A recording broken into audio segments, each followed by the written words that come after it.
Actually গত গত মাসে মানে মার্চ মাসের 23 তারিখে আমাদের জিআরপি থানাতে একটা মামলা হয়েছিল।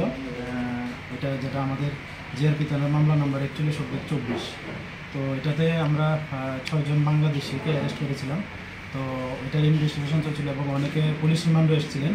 তো এই সুবাদে আমরা তাদের কাছ থেকে যারা রিমান্ড এসেছিল এবং যারা অন্যান্য আসামি ছিলেন প্লাস তাদের যে মোবাইল, ওগুলো থেকে আমরা মানে ডিউরিং ইনভেস্টিগেশন এটা পাওয়া গেছে যে পারুল আক্তার নামে একজন মতিনগর বাড়ি, উনি উৎপ্রুতভাবে এই মামলার সঙ্গে জড়িত আছে।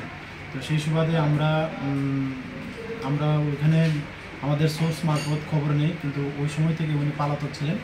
তো গতকালকে আমাদের সোর্স মারফতে খবর পাই যে উনি বাড়িতে এসেছেন রাত্রেবেলা। তারপর যথারীতি আমরা জিআরপিএফ পুলিশ প্লাস আমতলী থানার পুলিশ এবং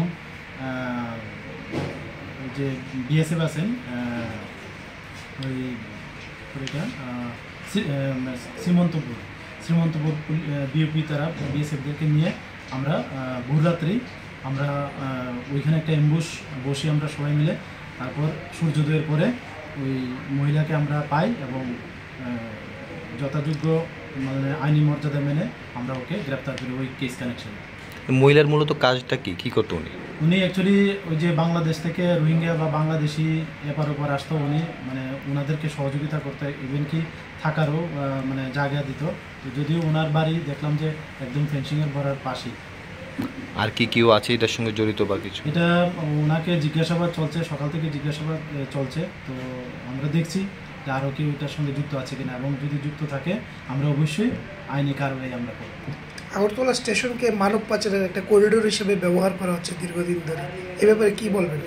অ্যাকচুয়ালি হ্যাঁ, একটা শ্রেণী তো আছে এগুলোর সঙ্গে যুক্ত আছে। তো আপনারা দেখতেই পাচ্ছেন আমরা দিন দিন এটা আমরা আরপিএফ জিআরপি প্লাস যে আমাদের বিভিন্ন উইং আছে বিএসএফ সব মিলিয়ে আমরা এটা নিয়ে একটা সবসময় একটা চক কষে আসছি। এবং যারাই এই রেল স্টেশনকে মানে এই মানে পাচার বা এসব কিছুর সঙ্গে যুক্ত থাকার চেষ্টা করছে বা করছে, আমরা তাদেরকে আইডেন্টিফাই করছি এবং একে একে আমরা অ্যারেস্ট করছি এবং আগামীতে আমরা করব।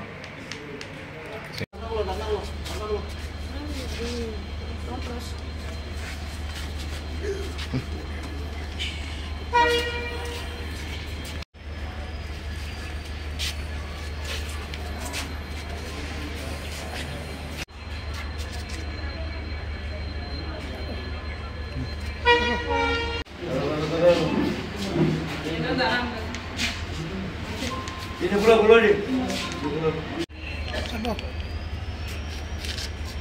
Footage.